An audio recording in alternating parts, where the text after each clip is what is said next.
Yo, it's Guido coming back at you with a Tactics Talk. Welcome back. Thanks for tuning in. I am back in my home studio. Yay! But I don't have internet. Boo. Hey, let's talk about hyper aggressive gameplay in World of Tanks. I'm in my LT 432, Tier 8, bottom tier. And you can see that we are here on Monastery. No, Abbey. I always want to call it Monastery, but it's Abbey. And I've headed over to the 8 line. So I'm going to grab this bush. I'm in a scout, and I want to see if I can get some spots for TDs and such. But we're going to talk about hyper-aggressive gameplay here. And how do you know when that's kind of in order? Well, sometimes all of a sudden you're in it. But there's other times, kind of like this game, where you can sort of see it begin to develop. When I took a look at the rolls, I noticed that I've got a 268 version 4. And then I went over to the 8 line to see if I could spot for some TDs and get some free damage from this little bush, or free spotting damage, assist damage. And I noticed that Mr. 268-4 was coming this way, and I thought right then, something is afoot, because look at all the guys that are going with him. So I'm going to go ahead and grab this bush here, and we'll see what happens. I'm not going to go up there and overextend, but I want to see what this 268 V4 is doing, and he kind of did what I sort of expected him to do. He's going to rage forward. I'm going to go ahead and light up a little bit for these guys. See if we can't take some hit points off of these dudes as they come in there. Looks like we do. And now the 268 V4 is up there, the T55 and the VTU. And I'm going to do what scouts are great at, which is go by enemy tanks, get behind them, and start poking them. Now this 430U does a nice job. He sees me and just runs into me. Takes a big chunk of my hit points off. Then I'm tracked. The Peugeot, naturally he hits me and tracks me. But that's good because he's out of shots.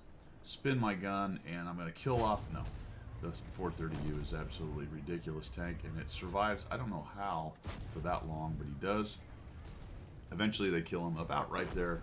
And the route is on the 8-9 line, so we are in hyper-aggressive land. I'm pushing on in. I know that the 268 V4 is falling up. There's their 268 V4. I'm looking to track him. Put it right into the tracker. It looks like he either got his kit back or he hadn't used it and decided to burn it, fix himself, and move on. Now, things to think about when you're doing something like this, the old hyper-aggressive push, is, are the guys following up? Well, they're pretty well. The Charioteer and the WZ aren't, but they appear to be shooting long range at these guys. Pretty soon, though, they're going to be out of shot distance. Look at that, a bounce from the Type 61, or out of draw distance, not really shot distance. Shots will go further than draw distance. You just won't see what happens to them. 268 drives in there.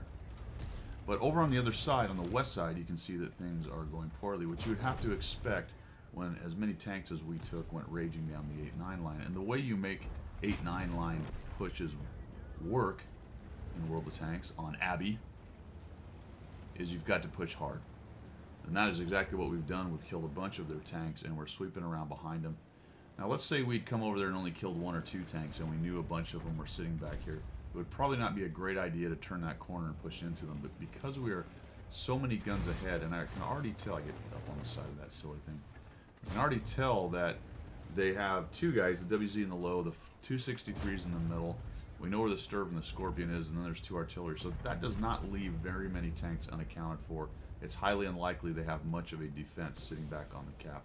Somebody takes a shot at me right there.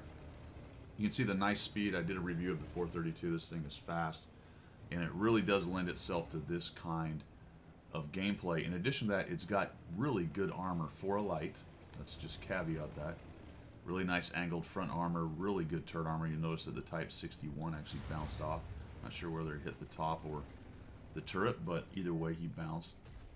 I find the Lorraine, and I've got, look at that, the 268 is so fast, he is nearly with me, and that's even after the nerfs that thing got, which really weren't much of anything. I'm trying to track this guy. I just can't quite. Looks like maybe I did it there, and does he fix it? Can't tell if I didn't track him or if he fixed it. And down he goes as the 268 turns a corner and blaps him. So we're just going to fold in on these guys. We've got so many guns. Again, hyper aggressive. I'm just simply going to drive at where I know the hit points are. Now there's a WZ. One of the Arties has actually escaped.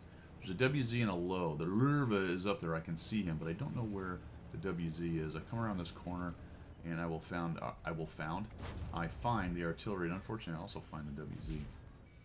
WZ finds me. Take the opportunity to shoot that guy as I am starting to move away. Move the turret towards him to get the shot. I thought the WZ might come around the corner and kill me, but maybe he saw that 268 about that time. I'll shoot the low in the back and spin around. I wish I had a power slid there instead of drive up on the rocks. You saw that a couple times today.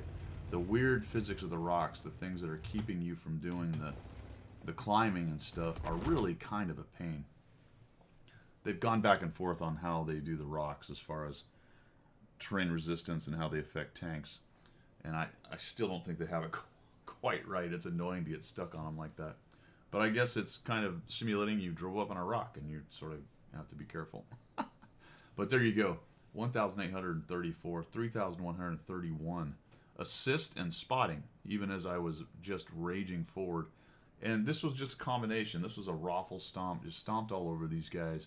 But sometimes you can really see this thing coming. And you've got to pay attention to your team. What kind of tanks are on it. You've got to pay attention to the deployment. And then when you see it start to develop, the way to leverage that is to keep it going, right? Keep it rolling, let that rock continue to go downhill, picking up more rocks, and that avalanche just comes at the enemy team so fast there is no way for them to react. And really, at the end of the day, the best way to win this game is to completely overload one side, destroy everything on that side, and then go back to their other side and take them out. And that's basically what you saw right here. They were unable to handle that push. They were kind of peanut butter spread around the map as well, so we were able to defeat them in detail as we found each pocket of them hanging out. And that is it. Hyper aggressive World of Tanks. Thanks for tuning in. I appreciate it. And we will see you.